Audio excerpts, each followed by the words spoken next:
Welcome, students, to understand the concepts of chemistry. Today, we are just going to discuss with you a very, very important concept, and that is about atomic mass, gram atomic mass, molecular mass. ये क्या चीजें होती हैं, and how all of these things they are related to the mole concept, and उस मोल concept से हम फिर आगे किस तरीके से सारी कैलकुलेशंस केमिस्ट्री की जितनी भी कैलकुलेशंस हैं वो हम करते हैं. I'll be just teaching you all of these things in a very simple manner and will try my level best so that you can understand this concept very well. So let us start with it. Now, atomic mass. एक simple सी बात, atomic mass क्या है? Mass of an atom. भाई एक atom का मास है और तो कुछ भी नहीं है. एटॉमिक मास क्या है? भाई एक मास ऑफ एन एटम.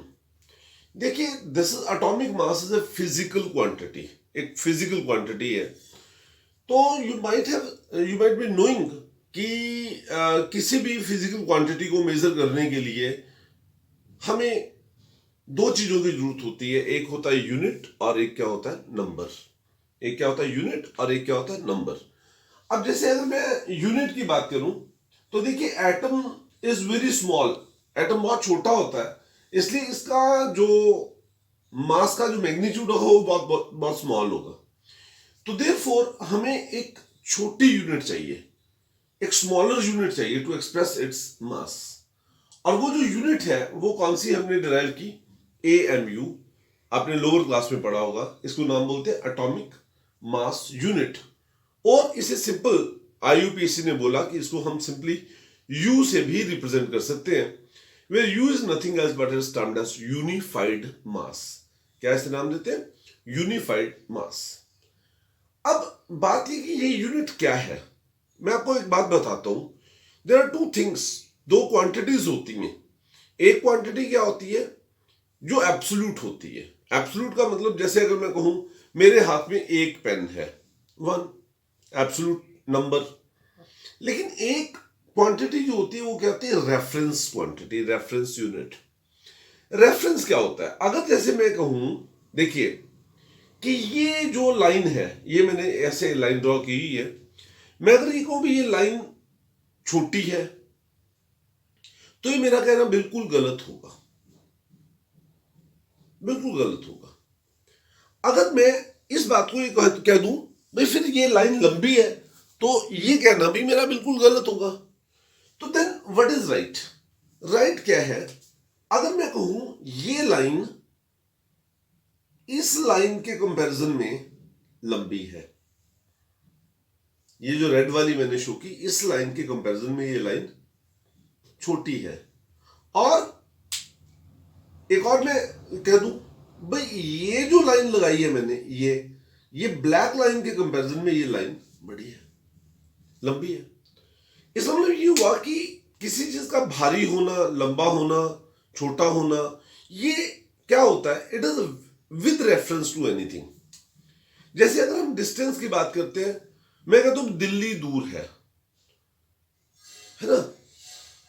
अरे दिल्ली के आसपास के इलाके उनसे थोड़ी दूर है. दिल्ली तो सपोज अगर मैं कहूं पंजाब में, मैं अमृतसर में हूं तो अमृतसर से तो दिल्ली दूर है. लेकिन अगर मैं कहूं सोनीपत से तो दिल्ली नजदीक है.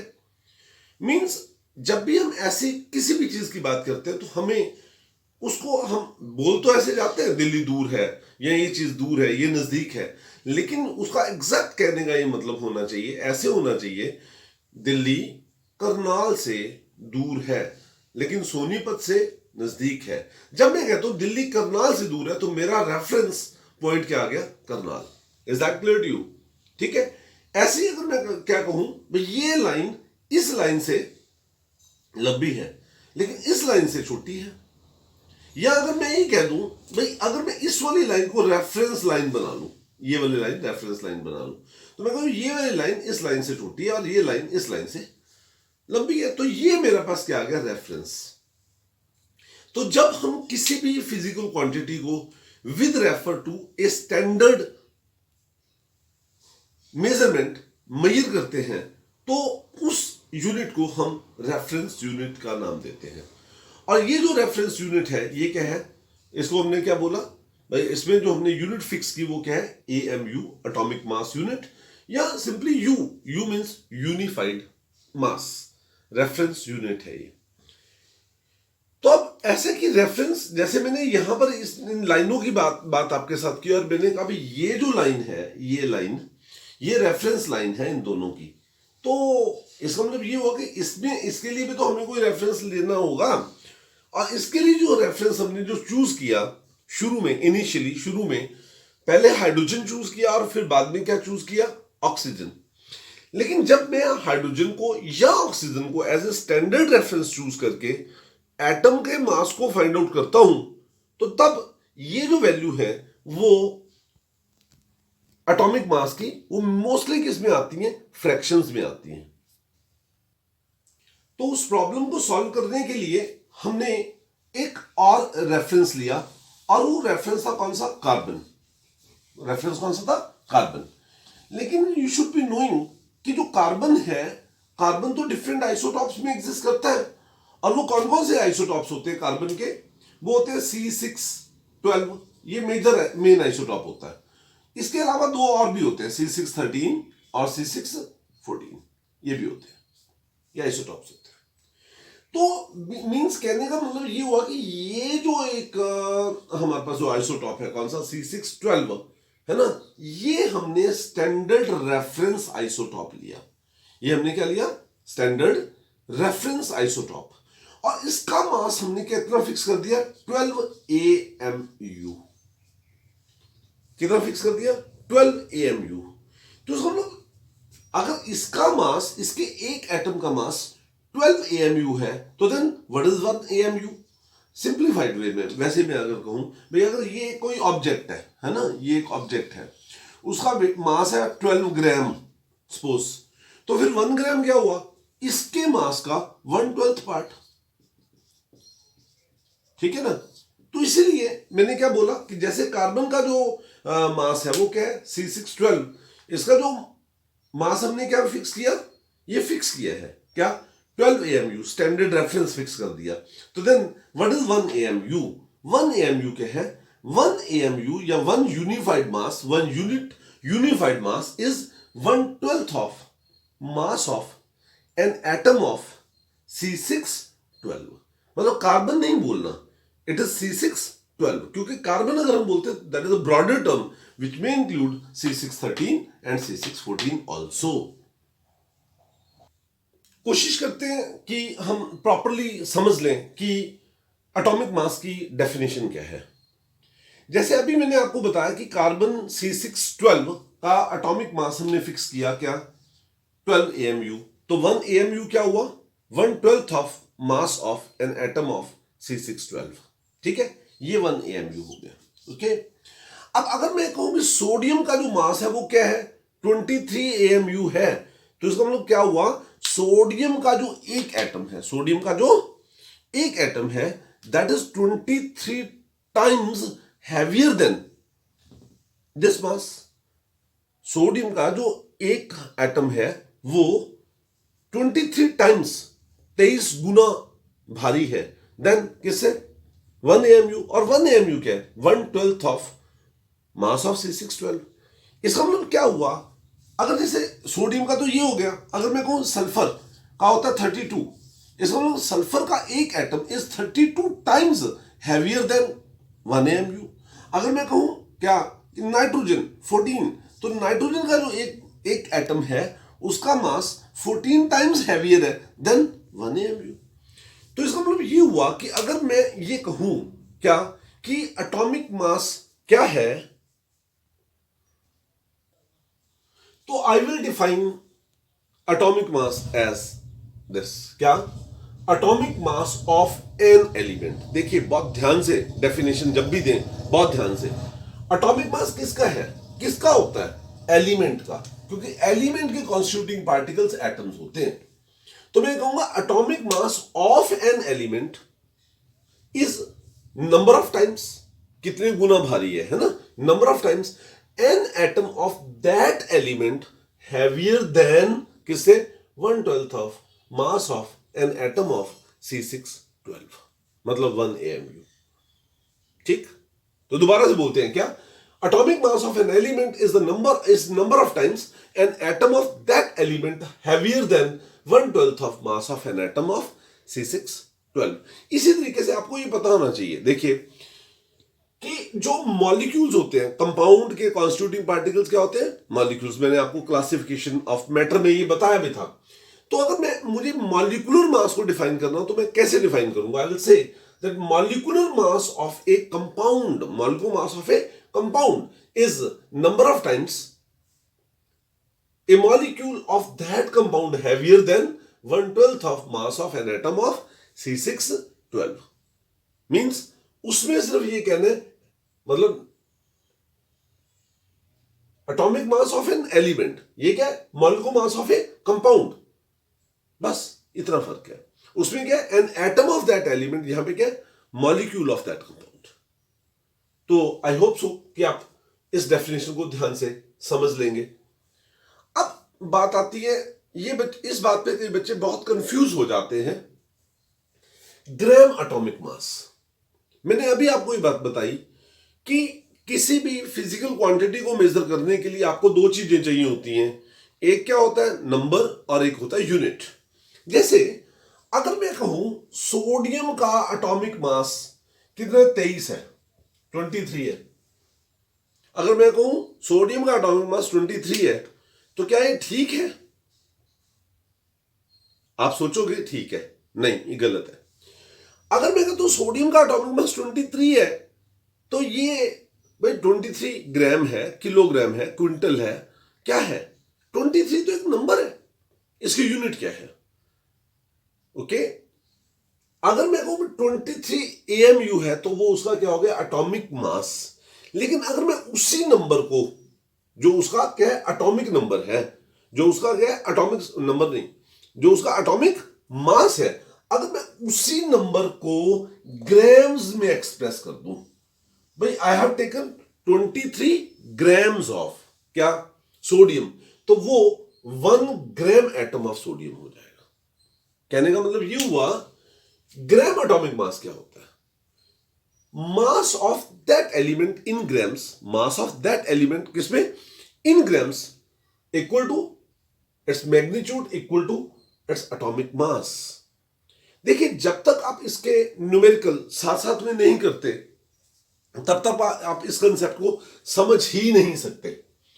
तो इसलिए मैंने बड़े सिंपल से, बहुत ही सिंपल से न्यूमेरिकल यहां पे लिखे हैं, उसका सोल्यूशन आपके साथ साथ में करूंगा, है ना, और चाहूंगा कि आप इसको प्रॉपरली समझ लें। जैसे 1 ग्राम एटम ऑफ, देखिए 3 चीजें हैं, एटॉमिक मास, अगर मैं कहूं सोडियम का एटॉमिक मास तो 23 AMU।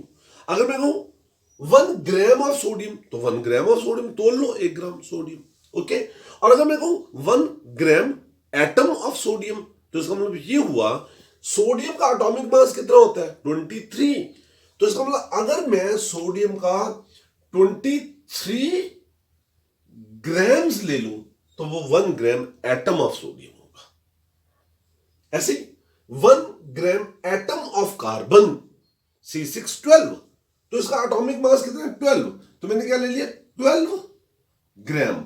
अगर मैं 12 ग्राम किसको, कार्बन को तोलता हूं, तो जो मास होगा वो क्या होगा, 12 ग्राम, वो क्या होगा, 1 gram atom of carbon.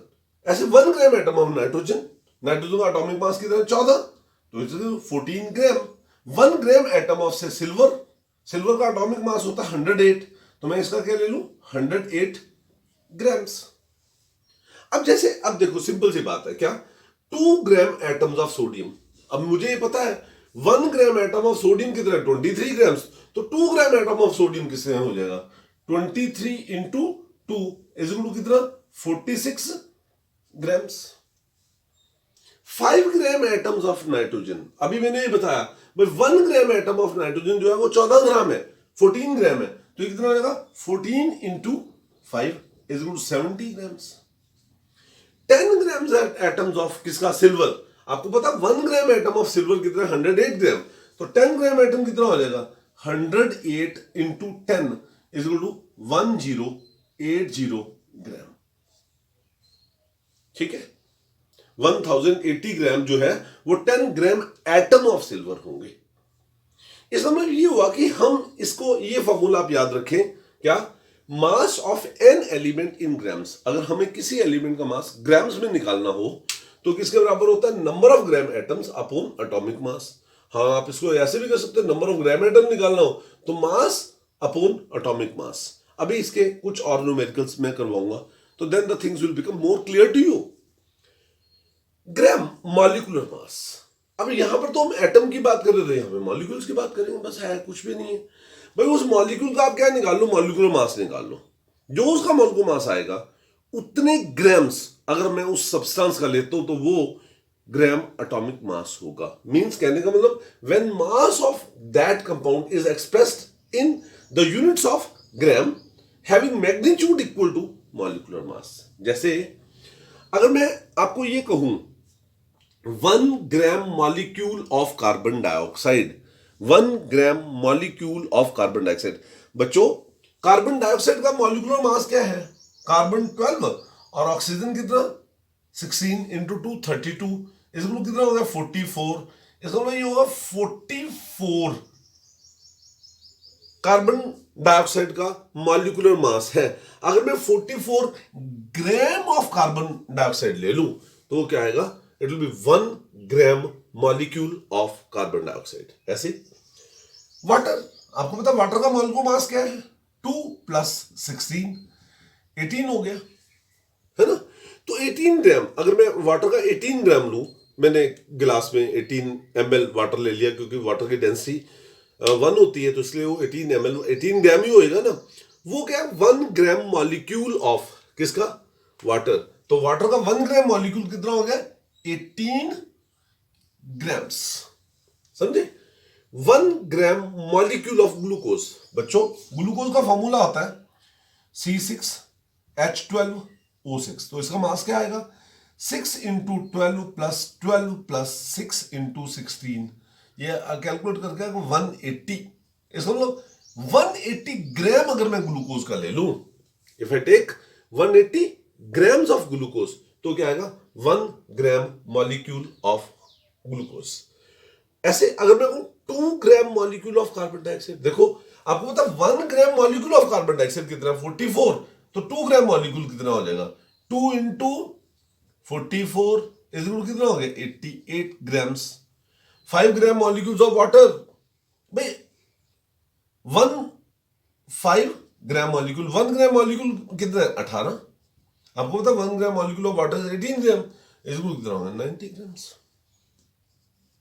5 gram molecule of urea, urea का ये फॉर्मूला होता है, अभी आपको वैसे याद रखने की चलो मैं ये नहीं कहूंगा, जरूरत नहीं है, कर लो याद, बढ़िया 60 आएगा इसका मॉलिक्यूलर मास।